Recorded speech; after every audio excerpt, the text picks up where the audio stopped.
This is video number 10 in the series, and we're about to see Dr. Messiah at work. Let's examine Mark chapter 1, verses 29 through 34. Here is verse 29 from the English Standard Version of the Bible. And immediately he left the synagogue and entered the house of Simon and Andrew, with James and John. If you have been keeping track, this is the 8th time Mark has used the word immediately in chapter 1. What did he do immediately? When was this? In the verses leading up to this one, Jesus was teaching in the synagogue at Capernaum on the Sabbath. A man with an unclean spirit showed up, and Jesus cast out that unclean spirit. It caused quite a scene, and the people were astonished. Right after that, immediately, Jesus and his small group of disciples, Simon, Andrew, James, and John, left the synagogue and went to Simon and Andrew's house. What day is it? It's still the Sabbath, which is sunset Friday through sunset Saturday. That will be an important part of the story. Let's look at verse 30. Now Simon's mother-in-law lay ill with a fever, and immediately they told him about her. What does this verse tell us about Simon? Simon was married. How do we know? Because that's the only way to get a mother-in-law. Is he still married? We're not told explicitly, but two things stand out. There's no direct mention of Simon's wife in this story, and there is a tradition in Judaism to not mention the dead unless they are of renown or are particularly relevant to a story. Is Simon a widower? We can't be sure at this point in Mark's account. And upon arriving at the home of Simon and Andrew, Mark uses the word immediately for the 9th time in 30 verses. When they arrive at the house, immediately, Jesus is told about the woman's fever. Why tell Jesus? Did they expect Jesus could heal her fever? If so, why would they expect it?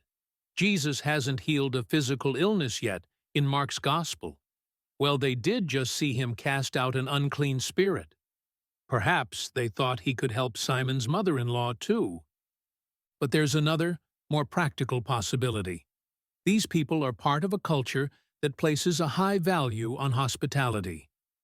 Simon and Andrew have come home with guests, and regardless of 21st century sensibilities, those first-century guests would expect to be the recipients of hospitality, largely provided by the woman or women of the house. Announcing the mother-in-law's illness may be a way of lowering expectations about hospitality. But hold that thought, and let's move on to verse 31. And he came and took her by the hand and lifted her up, and the fever left her, and she began to serve them. So after being told of the woman's illness, Jesus approached her, took her hand, lifted her up, and the fever left. Jesus cured her illness, or at least eliminated the symptom. What was the mechanism of this healing? Was it his touch? Was it his intention? Was it his will? We're not told. Back at the synagogue, Jesus commanded the unclean spirit to come out of the man, and it yielded to his authority. With Simon's mother-in-law, there's no command, just action and results. 2 results. First, the fever left her, and second, she began to serve them. She returned to form and offered hospitality to the guests of the house. What does Mark tell us about Jesus by grouping these two stories together, the man with the unclean spirit and Simon's mother-in-law?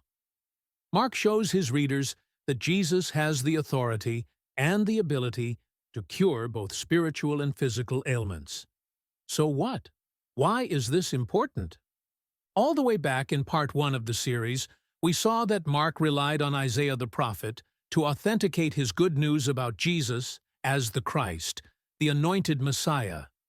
In Isaiah's prophecies, he spoke extensively about the restoration that God would bring to his people through the Messiah. And in chapters 35, 53, and 61, Isaiah references spiritual and physical ailments and wounds being healed in the Messianic age. So what, you might ask? So the people awaiting the Messiah had expectations that he would bring healing to individuals as well as to the nation. And in a short time, on a single Sabbath in Capernaum, Jesus brought both spiritual and physical healing to a man and to a woman. Humanity is being made whole by the Messiah, just as the prophet Isaiah foretold. Let's move on to verses 32 and 33. That evening at sundown, they brought to him all who were sick or oppressed by demons. And the whole city was gathered together at the door. When did they bring the sick and demon-oppressed? Not immediately. They waited until sundown. Why did they wait until sundown? Because it was Sabbath, and Sabbath is a day of rest. Work was prohibited, so they waited until sundown, when Sunday began, and the Sabbath was over. What does this tell us about the people who brought the spiritually and physically sick to Jesus? Many things. First, they heard about what happened that day and had hope for their own loved ones. They thought, maybe Jesus can help my loved one too. Second, we know they were serious about their religion, because they waited until the Sabbath was over so they wouldn't break the commandment or cause Jesus to break it by engaging in this transportation of the sick or through the act of healing. Which brings us to the third thing we know about them. They were fearful. Even though Jesus had no hesitation to cast out the unclean spirit in the synagogue and cure the fever in Simon's house on the Sabbath, the crowd waited to seek healing until after the Sabbath ended. Ironically, by his actions that Sabbath, Jesus gave true rest to the man with the unclean spirit and to Simon's mother-in-law. But the people waited to bring their loved ones for fear of violating the day of rest. We're told the whole city was outside the door. Word had spread like wildfire, and even people who didn't bring anyone for healing came to see if what they'd heard was true, and to see what Jesus would do. Let's finish up with verse 34. And he healed many who were sick with various diseases, and cast out many demons, and he would not permit the demons to speak, because they knew him. What did the crowd get to see? Everything they could have hoped for. Men and women were healed and freed from spiritual and physical sickness. And in keeping with the messianic secret, mentioned in previous parts of the series, Jesus wouldn't allow the demons to reveal his true identity.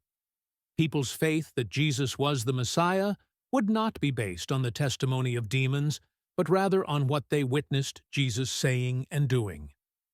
Mark's case that Jesus is the Messiah gets stronger with each verse. In our next video, Jesus makes a major statement about his strategy in Mark chapter 1, verses 35 through 39. Thank you for watching SoWhatScripture. Please subscribe to the channel and share this video with your friends on social media.